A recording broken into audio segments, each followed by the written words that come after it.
Assalamualaikum warahmatullahi wabarakatuh semua. Selamat datang di kelas pengantar akuntansi. Saya sangat senang bisa bertemu dengan Anda semua dan memulai perjalanan bersama belajar dalam memahami dunia akuntansi. Nama saya Aditya Pradana dan saya akan menjadi dosen Anda sepanjang semester ini.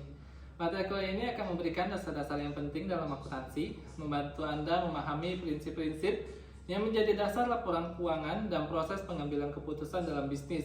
Akuntansi mungkin terdengar menantang, tapi saya yakin dengan pendekatan yang tepat, kita bisa membuatnya lebih menarik dan aplikatif. Pada pertemuan pertama sebelumnya, kita telah membahas rencana pembelajaran semester. Untuk mengingatkan kembali, saya akan mengulang rencana pembelajaran semester untuk mata kuliah ini, yang mana seperti kita ketahui, RPS adalah panduan utama kita yang mencakup tujuan pembelajaran, materi yang akan kita bahas, metode pembelajaran, dan penilaian.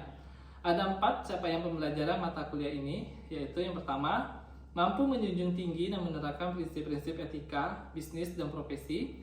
Kedua, mampu memahami konsep teoritis akuntansi secara mendalam terkait kerangka dasar penyajian dan penyusunan laporan keuangan. Yang ketiga, mampu membuat keputusan secara tepat dalam konteks penyelesaian masalah di bidang keahliannya berdasarkan hasil analisis informasi dan data pada laporan keuangan. Yang keempat, mampu membuat, menganalisis, dan mengaplikasikan laporan keuangan entitas tersendiri dengan mengaplikasikan prinsip akuntansi atas transaksi sesuai dengan standar akuntansi keuangan umum dan standar akuntansi keuangan entitas tanpa akuntabilitas publik yang berlaku. Dan terdiri dari 13 sub CPMK yang telah kita bahas pada pertemuan pertama sebelumnya.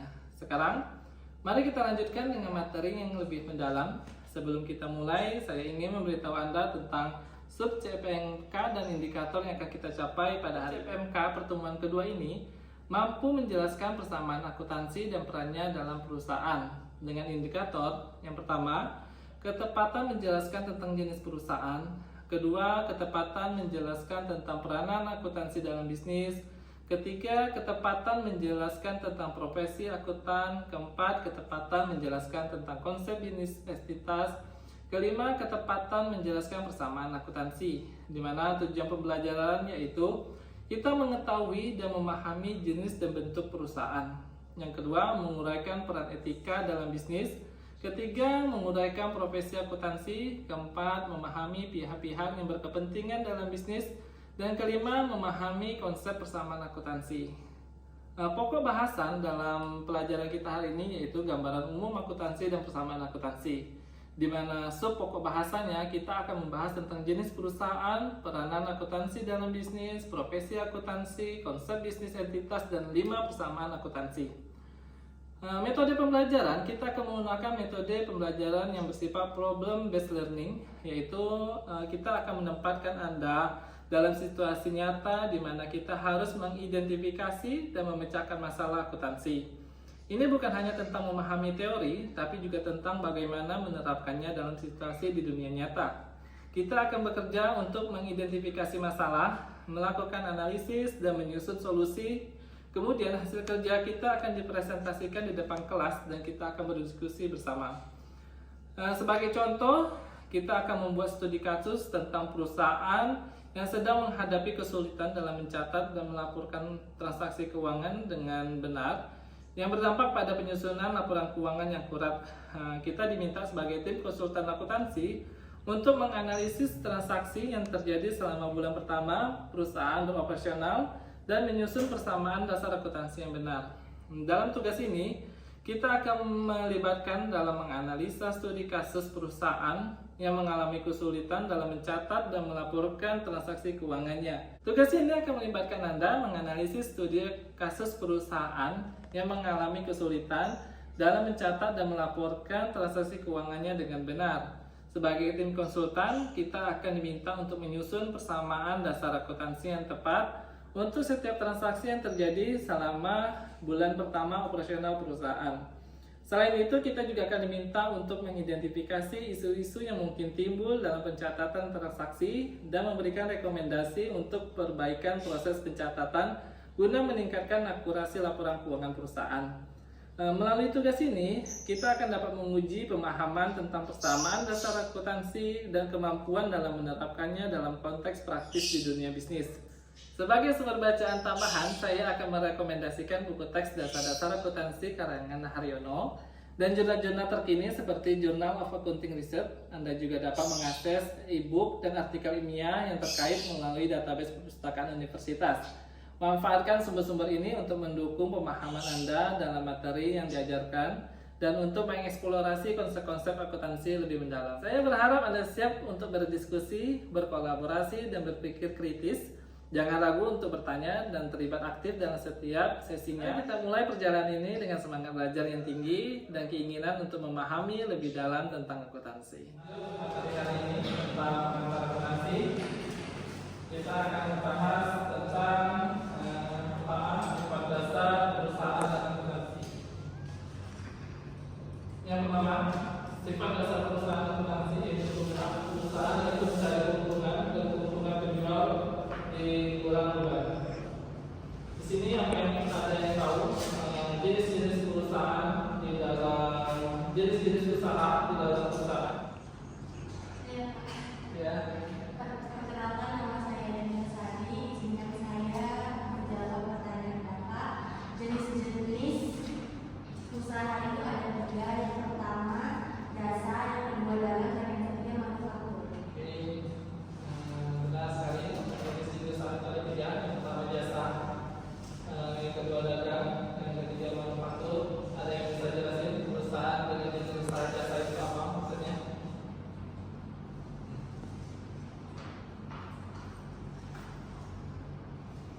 Saya Ya. nama saya David Sofwan. Sehingga saya menjawab usaha untuk jenis jasa itu menjual jasa seperti guru dan tukang cukur dan lain sebagainya. Dagang? Untuk dagang itu seperti Alfamart dan pasar tradisional. Manufaktur? Untuk manufaktur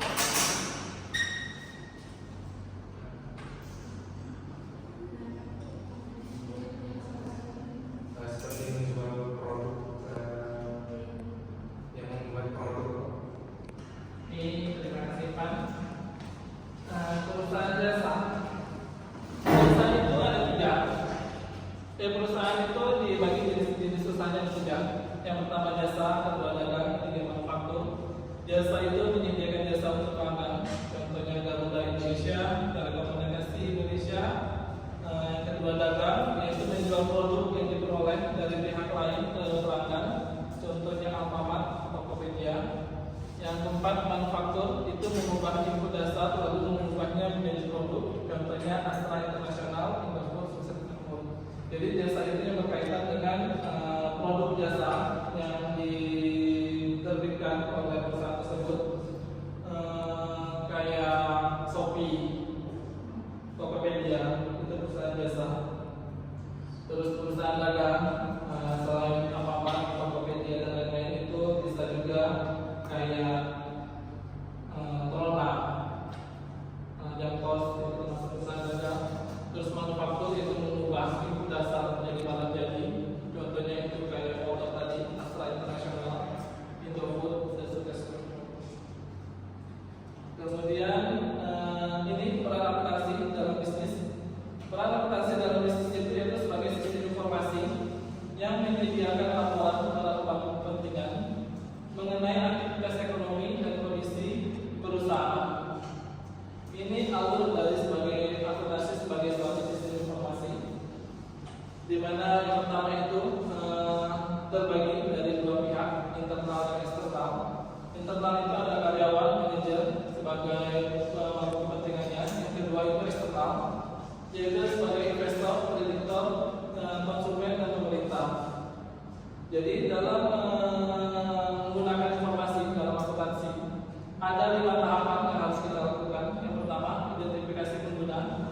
Kedua itu menilai kebutuhan pihak pemangku kepentingan. Pihak pemangku kepentingan itu yaitu internal sama eksternal. Yang ketiga itu mendesain sistem akuntansi. Keempat, mencatat data ekonominya. Dan kelima, menyiapkan laporan akuntansi. Sampai di sini ada yang ingin ditanyakan terkait materi tadi atau tidak? Boleh? Perkenalkan, nama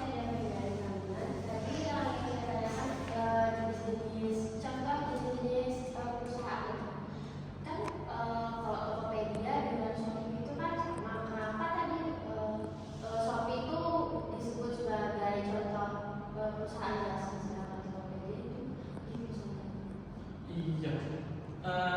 Sebenarnya hampir sama dengan Shopee sama Tokopedia. Cuman Shopee itu dia tidak mengeluarkan suatu produk. Dia hanya mengeluarkan perampalan dari apa? Konsumen, dari produsen ke konsumen. Dia hanya melakukan perampalan. Sedangkan Tokopedia, ya dia mengeluarkan ada juga produk yang dikeluarkan oleh Tokopedia. Bedanya di situ. Ada lagi? Terima kasih, Pak. Oke. Selanjutnya peran etika dalam akuntansi dan perusahaan. Itu tujuan akuntansi itu menyediakan informasi yang relevan dan tepat waktu untuk mengambil keputusan bagi pemangku kepentingan. Ada dua tadi pemangku kepentingan, internal sama eksternal. Internal itu karyawan, eksternal itu investor, kreditur, dan masyarakat. Kemudian etika dalam prinsip moral itu mengarahkan individu dalam bertindak. Ini kecurangan dalam akuntansi apabila tidak dilakukan secara benar dan tepat. Kasus-kasus yang terjadi, saya ada contoh yang pertama itu Citibank. Di Indonesia adanya kecurangan akuntansi dalam bisnis, yaitu menggelapkan uang dari rekening nasabah dan kecurangan perbankan. Akibatnya tuntutan pidana terhadap seorang mantan eksekutif bank berdaulat menjual jasa manajemen kekayaan kepada nasabah baru dalam jangka waktu 1 tahun. Kedua, PT Kimia Farma itu memanipulasi laba liriknya dari 132 miliar menjadi 99 miliar atau 24% lebih rendah. Ini dikenakan penalti administratif sebesar 500 juta. Yang ketiga, PT Adikarya menggunakan uang perusahaan untuk kepentingan pribadi. Ini akibatnya mencatat kepala divisi konstruksi. Yang keempat, yang terkenal kalau akuntansi itu pasti menjadi kasus tentang kecurangan akuntansi, pasti kasus Enron.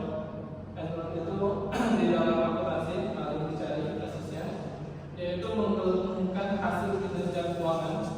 Ini akibatnya payung tuntutan pidana terhadap orang eksekutif seniornya. Kemudian terapi Xerox Corporation itu mengakui pendapatan sebesar 3 miliar yang seharusnya belum dicatat dengan denda 10 juta akibatnya. Ada yang tahu selain kasus ini apa saja lagi kecurangan yang terjadi di Indonesia atau di luar Eropa?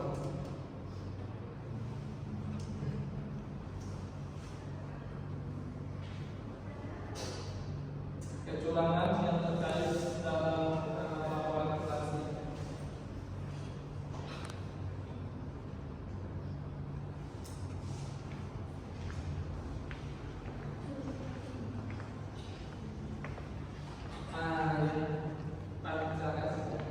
Saya kebetulan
Yang pertama itu menjadi asisten akuntan dengan kualifikasinya 0 level 0 ini berarti dia baru tahunnya 1 sampai 3 tahun.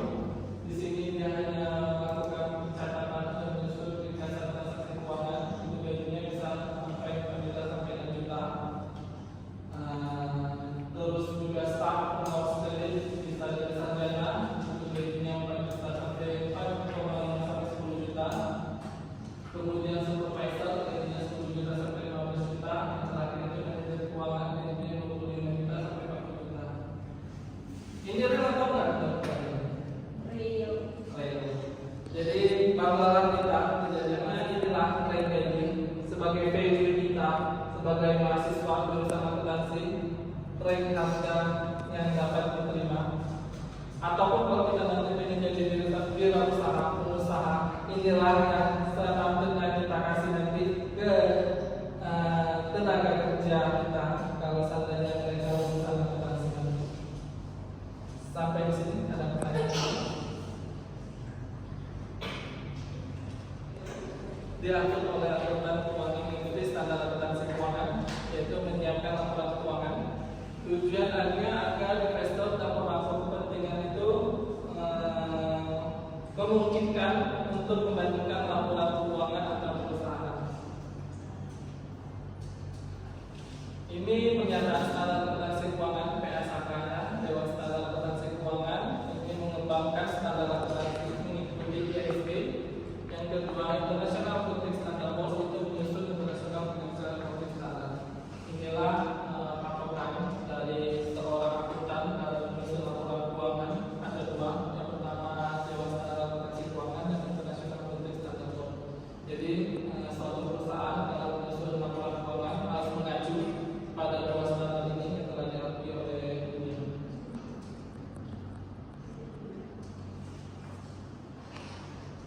Jenis entitas bisnis itu ada 4, beda sama jenis usaha. Ini jenis entitas bisnis. Pertama, perusahaan perorangan itu dimiliki oleh satu orang. Kebanyakan entitas usaha di Indonesia adalah perusahaan perorangan. Biayanya sangat rendah, sumber dayanya terbatas dan ditetapkan oleh usaha kecil. Contohnya Badung Printing Digital atau Trendom, perusahaan perseorangan.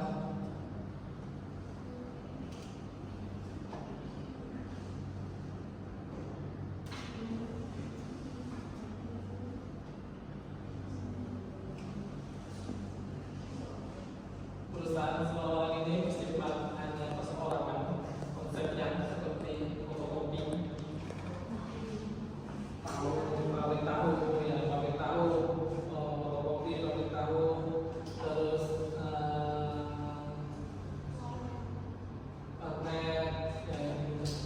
terus yang kedua persekutuan, ini mirip dengan perusahaan perorangan tapi dimiliki oleh dua orang individu.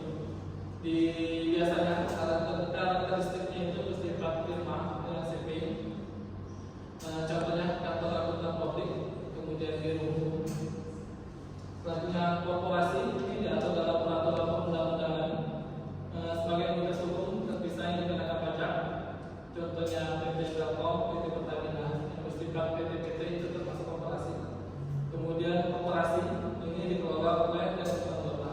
Ya, korporasi bisnisnya ya korporasi seperti korporasi untuk KUD sawit, karet, yang bersifat seperti itu, atau korporasi simpan pinjam untuk korporasi. Kemudian konsep biaya. Sampai di sini ada yang ditanya.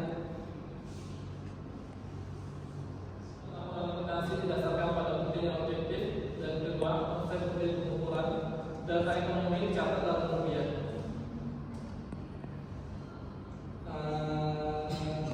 Biar lebih paham boleh.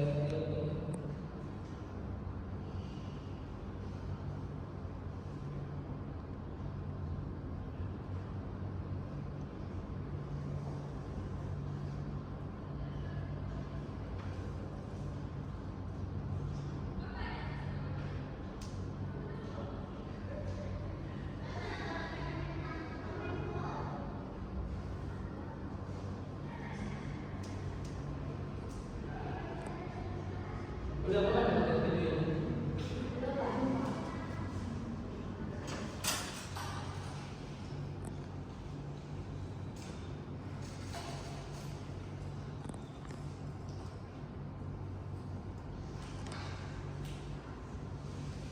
Harus dipastikan aset itu, jumlah aset itu harus sama dengan liabilitas ditambah ekuitas agar transisinya beres. Ini contoh latihan bersama akuntansi. Jonathan adalah pemilik yang mengelola dan liabilitas sebuah usaha konsultasi. Pada pembukuan yang berakhir 31 Desember 2021, maka memiliki aset 800 juta dan liabilitasnya 350 juta. Dengan menggunakan kesamaan akuntansi, hitunglah jumlah berikut yang ditanyakan. Pertama, ekuitas pemilik per 31 Desember 2021. Yang kedua, ekuitas pemilik per 31 Desember 2022 jika diasumsikan aset naik 130 juta dan liabilitas turun sebesar 25 juta selama 2022. Cara mencarinya, yang pertama, kita tahu kesamaan akuntansi itu aset sama dengan liabilitas ditambah ekuitas pemilik. Asetnya tadi diketahui 800 juta, liabilitasnya juga diketahui tadi 350 juta. Ini ditanya ekuitas pemilik per 31 Desember 2021. Maka sesuai persamaan akuntansi dipindahkan ekuitas pemilik ke sisi kiri. Terus 800 jutanya dipindahkan ke sisi kanan. 450 juta. Ini mencari tahu semua. Kedua, yang B, tetap menentukan perubahan ekuitas pemilik selama tahun 2022. Diketahui asetnya naik 130 juta, liabilitasnya 25 juta, ekuitas pemiliknya belum diketahui per 31 Desember 2022. Maka kita cari dulu 155 juta dari 130 ditambah dengan 25 juta. Kemudian tambahan perubahan ekuitas pemilik 31 Desember 2021 untuk mendapatkan angka ekuitas per 31 Desember 2022, maka kita tambahkan 450 juta ditambah dengan 155 juta, maka 605 juta. Sampai di sini ada pertanyaan untuk mencari persamaannya. Ya. Selanjutnya, transaksi bisnis dalam persamaan akuntansi itu aktivitas atau kondisi ekonomi yang secara langsung mengubah kondisi keuangan entitas atau secara langsung mempengaruhi hasil operasionalnya. Contohnya yaitu membayar tagihan bulanan. Kemudian semua transaksi bisnis dapat dinyatakan dengan perubahan elemen dan persamaan akuntansi. Ini contoh pencatatan transaksi bisnis menggunakan persamaan akuntansi yang bersifat kredit, maka akan pertama utang sebesar 1 juta 350. Sampai sini ada yang bingung? Tidak? Oke. Kemudian transaksi D menerima 7.500.000 secara tunai atas penyediaan jasa keuangan, maka pencatatannya disebut dengan pendapatan. Kemudian akan masuknya kas meningkatkan asetnya dan meningkatkan modalnya, maka pencatatannya akan seperti ini. Kas di sisi pendapatan dia pasti akan bertambah 7.500.000. Kemudian pada sisi ekuitas pemilik juga akan bertambah 7.500.000. Ini jenis-jenis pendapatan. Pendapatan itu ada termasuk menyediakan jasa, menjual barang, sewa, bunga, dan pembayaran masa akan datang. Ini jenis-jenis sumber pendapatan. Jadi jika ada transaksi yang berkaitan dengan pendapatan jasa, penjualan, pendapatan sewa, pendapatan bunga, dan pendapatan kredit atau penjualan kredit, itu akan masuk ke pendapatan. Selanjutnya transaksi ini solusinya membayar berbagai beban berikut dengan gaji karyawan 2.125.000, sewa kantor 800.000, dan beban utilitas 450.000, dan beban lain-lain 275.000.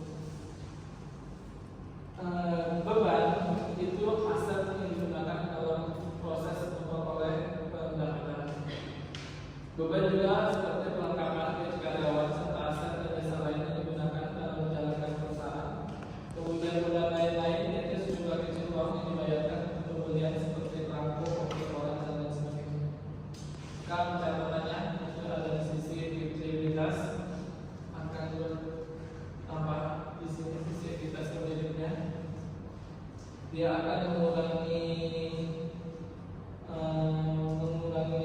dia akan mengurangi modal pendapatannya dan mengurangi pendapatan sini. Itu akan mengurangi beban rumahnya 2.125.000 dan sewa 800.000, beban utilitas 450.000 dan beban lain-lainnya 470.000. Dia akan mengurangi pendapatannya. Itu kita seperti itu. Ada yang bingung sampai sini? Nah,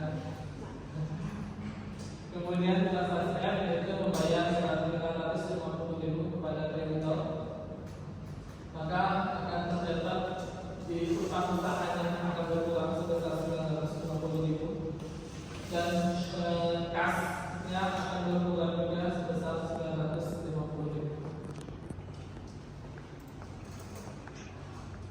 Kemudian dalam membayar utang berbeda dengan membayar beban. Beban itu mengurangi entitas pemilik sedangkan 400.000. Terus transaksi yang A yaitu menarik tunai 2 juta untuk kebutuhan pribadi. Ini kalau transaksi merupakan kepentingan dari investasi bisnis yang dilakukan pemilik, maka kembalikan oleh pemilik karena beban karena tidak bisa diberikan aset atau biayanya digunakan dalam proses menghasilkan pendapatan. Kembalikan dapat dianggap sebagai pengembalian modal kepada pemilik, maka kembalikan oleh pemilik itu diidentifikasikan oleh nama pemilik dan disebut dengan pemilik. Lakukan